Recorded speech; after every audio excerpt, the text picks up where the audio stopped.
Hello everyone, আসসালামু আলাইকুম। শুভ সকাল সবাইকে। শীত কিন্তু পড়ে গেল। উম হালকা কুয়াশা কিন্তু দেখা যায় ঢাকাতে। তো সকালে ঘুম থেকে আমার প্রতিদিনের অভ্যাস বারান্দার এই গাছগুলোকে আমি দেখতে আসি। আসলে যারা গাছ ভালোবাসে তারা গাছ দেখলে কিন্তু তাদের মনটা ভালো হয়ে যায়। আর প্রতিদিনের সকালবেলা আমার এই গাছগুলোকে দিয়ে শুরু হয় আর কি। ঘুম থেকে উঠে এই গাছগুলোকে দেখি, একটু পানি দেই। আর আমাদের এই তো বিশাল বড় কাঁঠাল গাছ আছে মানে গেটের সামনে।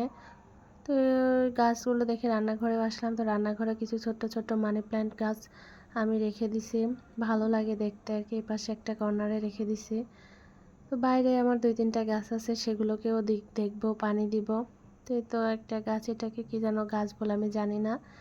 আর এই রঙ্গন গাছ, আর এই গাছটা আমি 3-4 দিন আগে কিনে নিয়ে আসছি, লাগাই দিছি। তো দেখতে ভালো লাগে।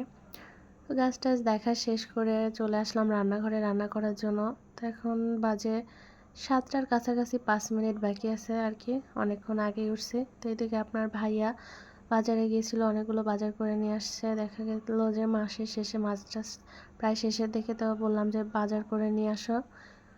তো অনেকগুলো মাছ সবজি একসঙ্গে কিনে নিয়ে আসছে। দেখা যাবে যে প্রায় মাসের কাছাকাছি চলে যাবে। টোনাটুনির সংসার একটু মানে কষ্ট করে অল্প অল্প করে খেতে হবে। তো মাছগুলো আমি খুব ভালোভাবে ধুয়ে নিচ্ছিলাম আর কি। 2টা মাছ কেটে নিয়ে আসছে, রুই মাছ।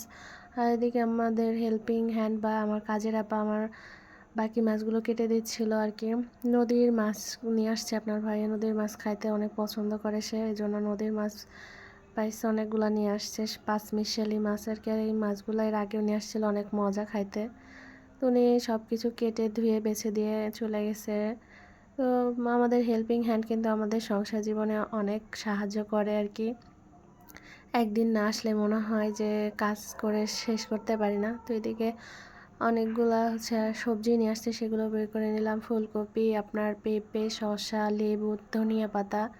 তো সবগুলো ভালোভাবে বের করে আমি পানিতে কিছুক্ষণ ধুয়ে নিব। ধুয়ে সেগুলো পরিষ্কার করে নিব আর কি। দেখা যায় বাজারে অনেকে সবজির মধ্যে অনেক ধরনের কীটনাশক মিশিয়ে দেয়। এই জন্য আপনারা অবশ্যই বাজার থেকে আনার পরে একবার হলেও যেগুলো ধোয়ার দরকার আর কি সেগুলো ধুয়ে ফেলবেন। আর যেগুলো পচনজাত ওইগুলো ধোয়ার প্রয়োজন নাই আর কি। তো আমি তো ঝুড়ির মধ্যে করে সব কিছু ভালোভাবে ফ্রিজের মধ্যে রেখে দিলাম।